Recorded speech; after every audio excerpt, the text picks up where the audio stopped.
Capítulo 6. Os endemoniados. Jesus me resgatou do inferno. Minha história começou em um domingo de 1982.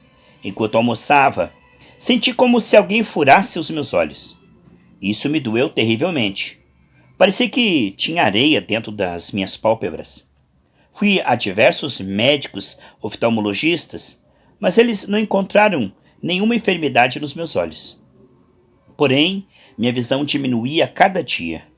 A própria luz do sol começou a me incomodar, e um mês após eu haver sentido aquele primeiro sintoma, perdi completamente a visão.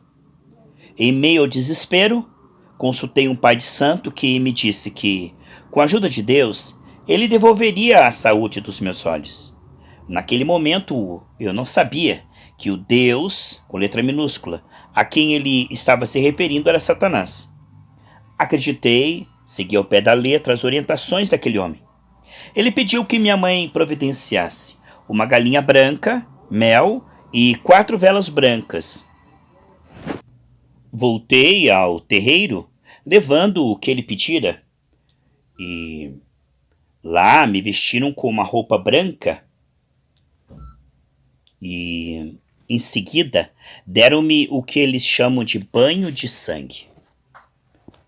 Envolveram minha cabeça com um pano branco, degolaram a galinha e despejaram o seu sangue por todo o meu corpo.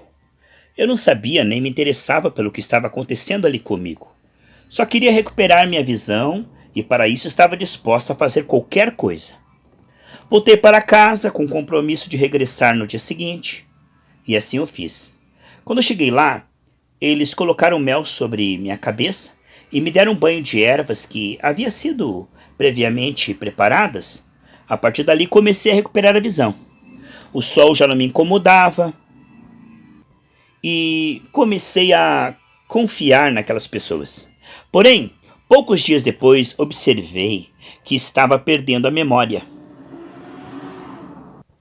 Cheguei ao ponto de não saber mais onde estava. Eu me havia perdido quando saía de casa e isso me aterrorizava.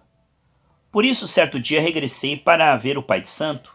Ele me disse que eu tinha de realizar outro trabalho, porque alguém havia feito bruxaria para me tornar louca. Depois que realizamos este outro trabalho, voltei a me sentir bem.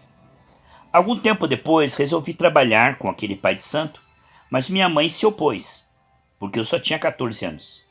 Mas eu não lhe obedeci e continuei trabalhando com o pai de santo assim mesmo. Os meses foram passando e eu me sentia cada vez mais amarrada a tudo aquilo. Todos os dias fazíamos diferentes trabalhos de umbanda e bruxaria. Aprendi tudo sobre santos, orixás, exus.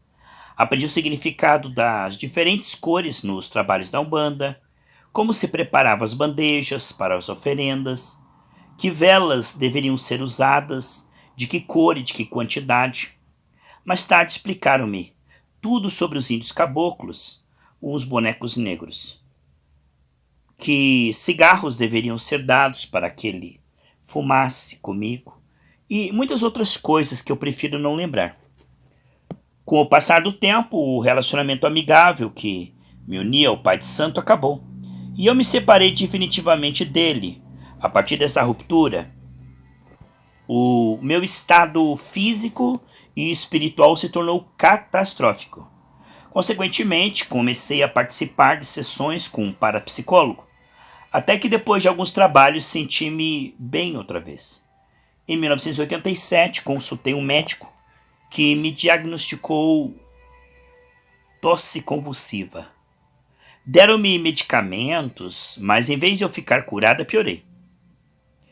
Tudo que eu comia vomitava. Tinha a sensação de sufocamento. Durante alguns instantes, parecia que eu estava morrendo. Em 2 de dezembro daquele mesmo ano, internaram-me com pneumonia.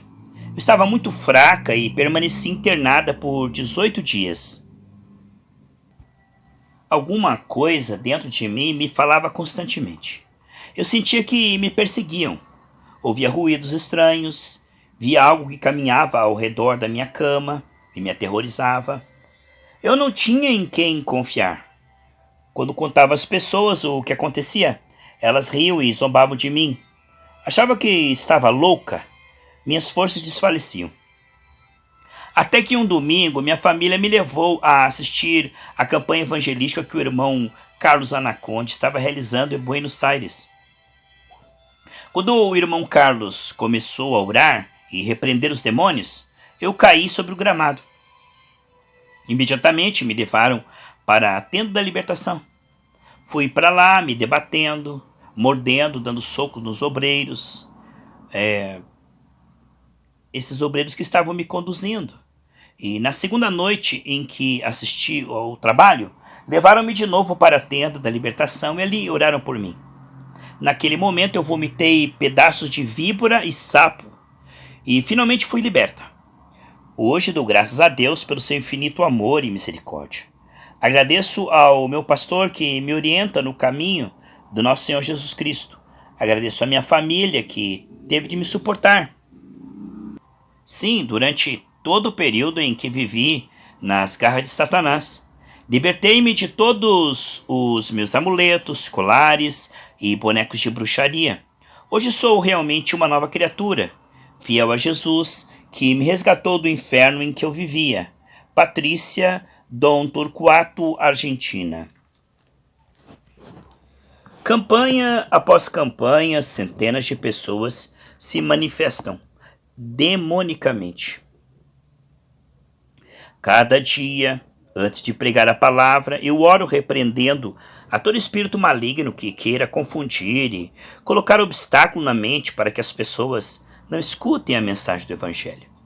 Devido ao fato de o diabo não suportar ouvir o nome de Jesus, durante a oração escutam-se muitos gritos entre as pessoas. Imediatamente, dezenas de obreiros correm na direção das pessoas que começam a se sacudir e a gritar até perder o controle e cair no chão. Os irmãos que atuam nessa função têm autoridade de repreender Satanás e fazer com que ele se cale. Em seguida, eles transportam as pessoas endemoniadas até o local onde recebem oração e são então libertas pelo poder de Jesus Cristo. Muitas vezes percebo, pelos olhares das pessoas, quem é o que está dirigindo e governando suas vidas, quem é o rei dos seus corações, porque os olhos expressam muito mais do que imaginamos. Os olhares dos oprimidos pelo diabo são fixos, as expressões faciais são duras e refletem resistência à oração. Ao contemplá-las, sinto que um ser estranho está naquelas vidas, usurpando, resistindo, ferindo, blasfemando e destruindo algo que não lhe pertence.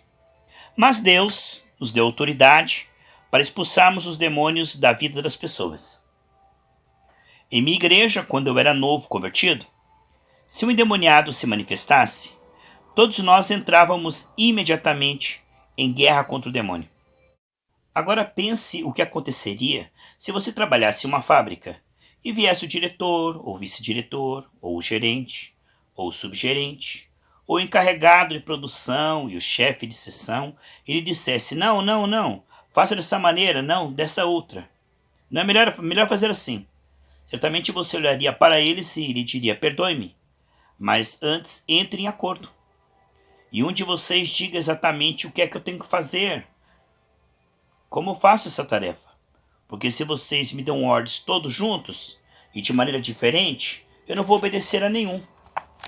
O diabo está sujeito à autoridade. E se eu repreendo o diabo e você o repreende junto comigo, nós dois tiramos a autoridade um do outro e entramos numa espécie de disputa. Se eu digo ao diabo, em nome de Jesus, vai-te embora daqui. E aquele que está do meu lado também diz a mesma coisa, então o diabo não irá. Deus me ensinou que essa era uma das razões pelas quais nós passávamos dias inteiros gritando e não acontecia nada. Eu gritava porque queria expulsar o diabo. O outro irmão também gritava porque queria a mesma coisa. Sem refletir bem, nós estávamos disputando mutuamente a autoridade. E o diabo com isso estava rindo de nós, rindo-se de nós. Como é que devemos, portanto, atuar nessa situação? Acima de tudo, devemos respeitar a autoridade de nossos irmãos. Um ora e o restante apoia. Quando o primeiro se cansa, passa a autoridade, e outro, assim, na sequência, dá continuidade à oração. E o que está cansado, por sua vez, passa a apoiá-lo em oração. Então o diabo, que está sujeito à autoridade, tem de obedecer. Mas se gritarmos todos juntos, o diabo não obedecerá. Lembro-me de que, quando as pessoas endemoniadas compareciam à reunião, nem sempre ficavam completamente livres. No dia seguinte acontecia a mesma coisa. Elas gritavam, jogavam cadeiras para o alto, blasfemavam, debatiam-se. Mas hoje, quando eu vejo que uma pessoa é levada 3 vezes à tenda da libertação, eu pergunto por que será que aquela pessoa ainda não foi liberta. Isto costuma ocorrer quando a pessoa não quer ser liberta. Então, o conselheiro pode gritar, repreendendo o diabo durante toda a noite, nada acontecerá. Você não pode entrar em uma casa onde não o convidam ou não lhe abrem a porta. Existem pessoas que não reconhecem que estão amarradas e, portanto, Deus nunca irá chocar-se contra o seu livre-arbítrio. São elas que devem colocar-se na condição de ser libertas. Porém, quando alguém manifesta o desejo de alcançar libertação, deve ser liberto imediatamente. Não há por que entrar tantas vezes na sala especial. Porém, se isso está acontecendo, é porque alguma coisa está errada. Lembro-me que durante certa campanha evangelística, o irmão me perguntou: "O senhor se lembra de mim?" Não me lembro", respondi. "Eu sou aquele que foi levado diversas vezes para a tenda da libertação na cidade de San Martín. Hoje dou glória a Deus porque isso deixou de acontecer. Ele nos ensinou muitas coisas. Os ensinamentos do Senhor são práticos e eficazes, úteis o suficiente para que o nosso trabalho se torne frutífero e as pessoas recebam e desfrutem da liberdade de Cristo, sem muito ruído, sem muito escândalo. O importante é trabalharmos com sabedoria e com amor de Deus e usarmos muito bem da nossa autoridade. Essa autoridade está apoiada no nome de Jesus. Você diz: "Diabo, sai agora no nome de Jesus." E a pessoa fica livre para a glória de Deus. Durante uma campanha que realizamos em um bairro de Buenos Aires, chamado La Boca, terminei de pregar e uma conselheira se aproximou de mim dizendo: "Venha, irmão, venha. Na tenda há um endemoniado que diz ser Beelzebul. O irmão deve ir lá expulsá-lo." Então respondi: "Na Bíblia está escrito: esses sinais seguirão os que crerem. Em meu nome expulsarão demônios.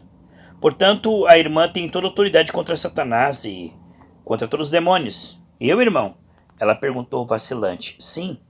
A irmã insistiu: "Diga a Beelzebul que vai embora dessa vida em nome de Jesus."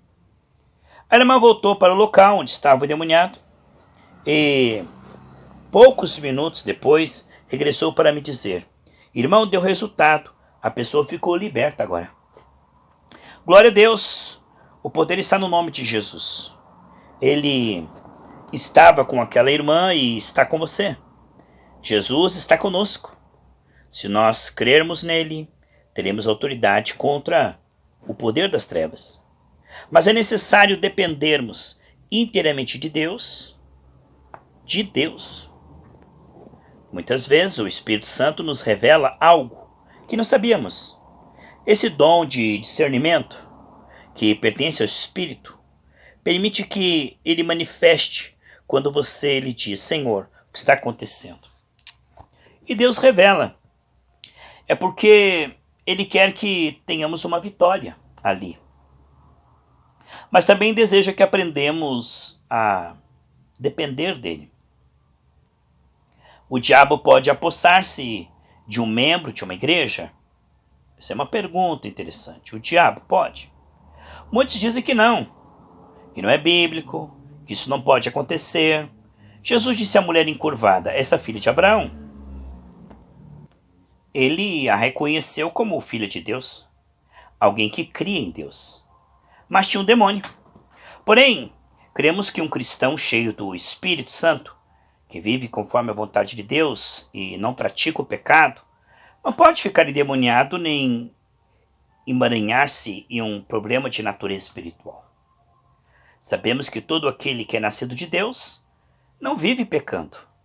Antes o guarda aquele que nasceu de Deus, e o maligno não lhe toca.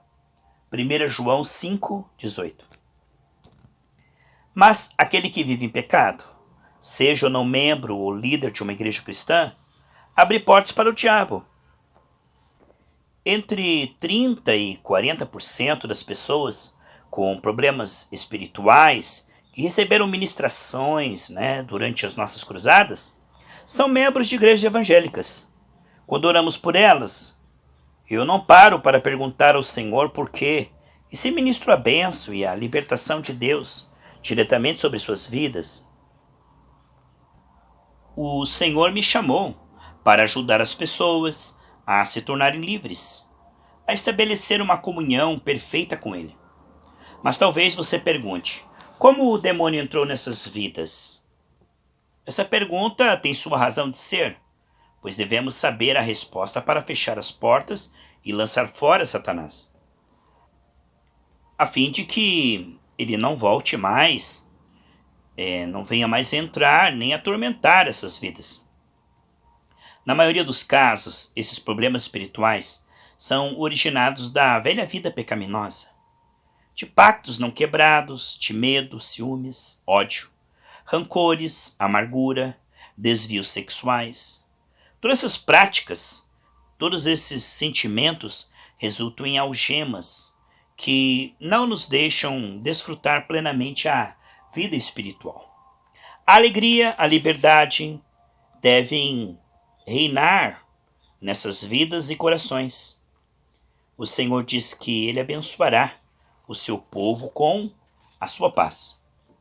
Existem duas maneiras de viver a vida cristã, em vitória ou em derrota.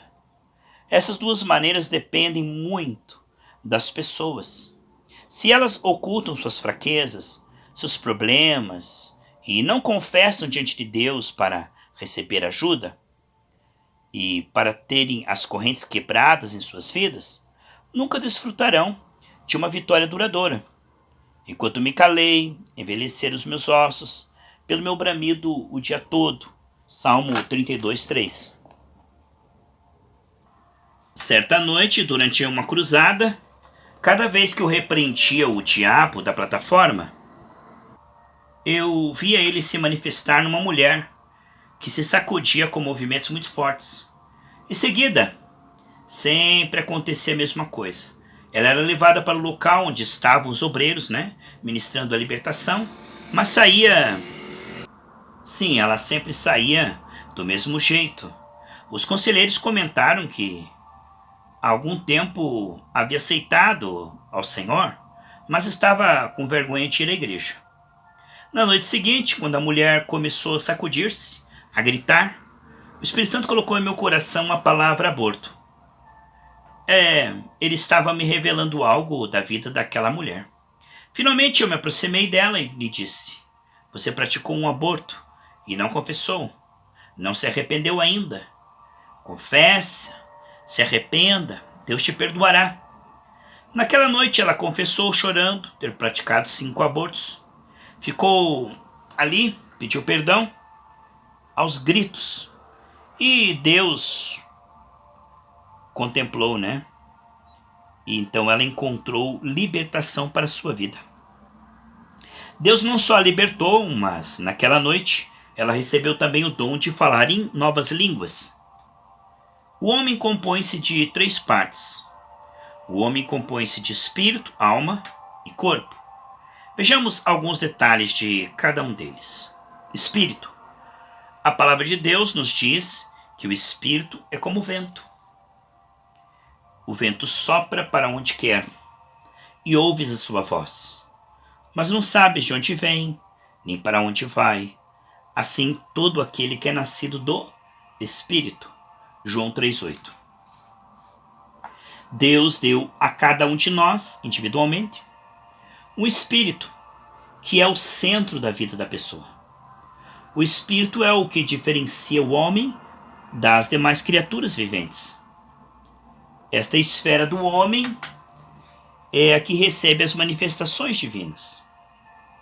Mas o Espírito do homem, o sopro do Todo-Poderoso, que lhe dá entendimento. Jó 32:8. Alma. A alma é formada pela mente, psique, emoções, sentimentos e vontade. A alma que pecar, essa morrerá. Ezequiel 18:4. Corpo. O corpo é composto pelos 5 sentidos: audição, visão, paladar, tato e olfato. E aqui surge uma grande pergunta. Afinal de contas, quem peca? A alma ou o corpo? O corpo é nossa parte visível, mas a alma é que decide por meio da vontade. A carne reflete os desejos da alma. Podemos entender isso melhor lendo 2 Samuel 11:2. Uma tarde levantou-se Davi do seu leito, andava passeando no terraço da casa real. Do terraço viu uma mulher que estava se lavando. Esta mulher era muito formosa. Muitas vezes eu tenho ouvido alguém dizer: bom, o fato é que a carne peca, tentando com este comentário amenizar o pecado. Davi viu a Batseba, mas não pecou por ter olhado. Por acaso pecamos quando vemos uma mulher bonita? Ou escutamos uma doce voz feminina? Cremos que os sentidos do corpo ou da carne são como um sensor que transmite informações para a alma. Se Davi tivesse olhado para Batseba e tivesse continuado passeando, não teria caído no pecado em que caiu. Mas Davi parou, desejou a mulher, cobiçou-a e enviou alguém para buscá-la. Então Davi enviou mensageiros para trazê-la. Ela veio e se deitou com ela. 2 Samuel 11:4. Nesse momento, atuaram os sentimentos de Davi, suas emoções, sua vontade, toda a sua alma. Em seguida, ele consumou o pecado. Creio que os sentidos não podem decidir. A alma é o que faz. Isso, então, é a alma que materializa o pecado. A carne executa somente os desejos da alma. Digo, porém, andai no Espírito e não satisfareis as concupiscências da carne. Porque a carne deseja o que é contrário ao Espírito, e o Espírito o que é contrário à carne. Este opõe-se um ao outro, para que não o façais o que quereis. Gálatas 5:16-17. Essa forte oposição deve-se ao fato de que o Espírito deseja agradar a Deus. E a alma, muitas vezes, influenciada pela carne, se opõe a isso. A inclinação da carne é inimizade contra Deus, pois não é sujeita à lei de Deus, nem em verdade o pode ser. Romanos 8:7. Entregues ao Espírito Santo. Existem 2 riscos que cada crente corre em sua vida. O primeiro é crer que tudo é demônio. Dessa maneira, desviamos os olhos do alvo, que é Jesus Cristo. O segundo risco é crer que estamos totalmente imunes às ciladas de Satanás, e que a única coisa que ele poderia fazer contra nós seria nos oprimir. Pensando assim, não nos importamos mais com o pecado, nem com a nossa maneira de viver. Neste caso, todos nós nos descuidamos, damos ao diabo a oportunidade de exercer o controle sobre nós. Cremos que basta ignorá-lo para mantê-lo distanciado das nossas vidas, mas não devemos nos deixar enganar dessa maneira, porque isso é mais uma das artimanhas de Satanás, e uma das mais comuns. Quero explicar mais a respeito desse assunto. Como é que um crente pode ter problemas espirituais? Alguns dizem que onde o Espírito Santo está, não pode haver problemas gerados pelo diabo.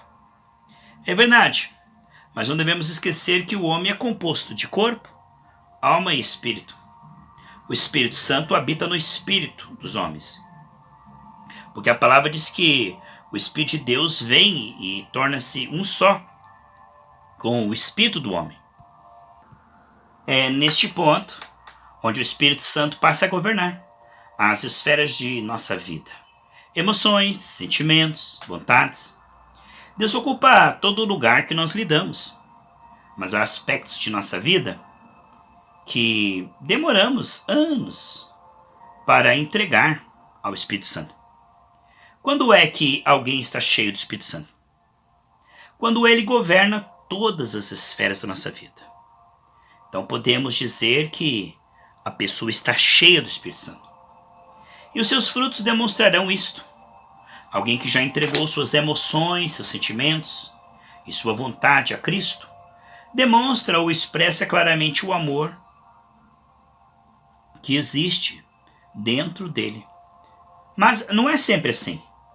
Porque existem pessoas que não se entregam totalmente, não entregam todas as esferas de sua vida ao Espírito Santo.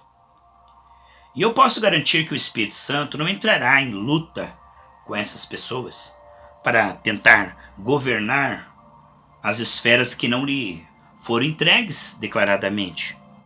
Se uma esfera não está na mão de Jesus, vai estar na mão de quem? E pergunta.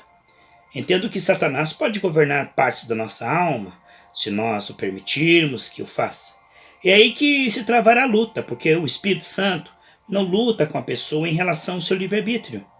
Quando o Espírito Santo tem todo o nosso ser em suas mãos, ele pode governar nossas emoções, nossos sentimentos e vontade. Portanto, existem aspectos da nossa vida que não foram ainda entregues a ele. Devemos fazê-lo imediatamente. Vamos ver um exemplo, o temperamento. Devemos dizer ao Senhor, Senhor, olha o meu temperamento, eu não quero irar-me. Espírito Santo, toma minha ira, eu renuncio a ela, renuncio o ódio em nome de Jesus. De maneira que, se dissermos ao Espírito Santo que queremos que ele governe essa parte da nossa vida, para que possamos ser cheios do poder e do amor de Deus, ele o fará. E finalmente devemos ser firmes em todo o nosso propósito de fidelidade a Deus. É o final simples de todo o discurso. Teme a Deus, guarda os seus mandamentos, pois isso é o dever de todo homem. Eclesiastes 12:3. Uma vez que tivermos feito isso, o diabo irá para bem longe de nós, e a nossa casa ficará cheia da presença de Deus. O diabo anda pelas ruas dizendo, onde eu devo entrar hoje? Ele passa por uma casa e ali estão escutando rock ou assistindo programas imorais de televisão. Então ele diz, aqui eu posso entrar. E faz um verdadeiro estrago naquela casa. Mas o que acontece quando ele passa por uma casa e a música que se escuta é genuinamente evangélica, as pessoas que moram ali estão falando sobre as coisas de Deus, estão meditando na sua palavra? O diabo foge correndo. Principalmente se ouvir as pessoas cantando, dando glória a Deus, orando, buscando a presença de Deus. O diabo irá para bem longe e dirá, aquele lugar não é para mim. E continuará procurando lugares onde ele possa entrar, exercer o seu domínio. Portanto, não devemos encher a nossa vida e o nosso lar com nada que não seja de Jesus Cristo. Sim, encha a sua vida e o seu lar de Jesus Cristo. E não deis lugar ao diabo, Efésios 4:27. Lembre-se disso, se uma pessoa tem problemas espirituais, é porque ela abriu a porta para o diabo. Nós temos de saber qual é o problema dessa pessoa para podermos atuar na sua origem. Romper as correntes, ordenar ao espírito imundo que saia daquela vida. Em seguida devemos fechar tal porta para que nunca mais o diabo torne a entrar naquela vida para destruí-la. Mas para fazermos isto, Temos de usar constantemente o conhecimento que Deus nos dá por meio das Escrituras, exercitar também a autoridade do Espírito Santo.